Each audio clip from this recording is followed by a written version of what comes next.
what I really want to focus on is what real Christianity is and what the real gospel is. Yes. Because, and if I could go on with a quote here from Joshua Harris, because legalism is not just destructive psychologically. It leads to very, very real damage.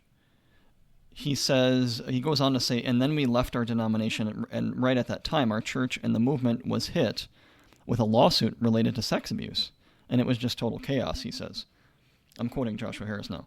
I was in crisis mode for about 5 years, which I think it was all tied together, even the issues of how sex abuse was reported, with regards to pastors feeling like they had all the answers, going back to what you said about pride, and that they could handle things when really we didn't know what we were doing.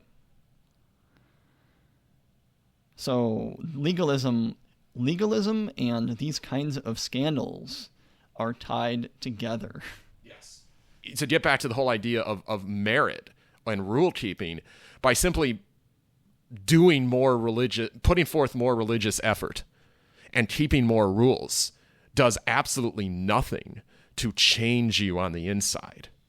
Right. So part of the problem that I want to talk about, or part of the issue here, is what is the real problem that we are all trying to solve, either by legalism or by other means. There is a real problem here that Joshua Harris is getting to, because he's saying on one hand, okay, I once tried to solve this with legalism, and now he's trying to solve it by leaving the church and throwing out these rules entirely, throwing out God's commands and Christianity entirely.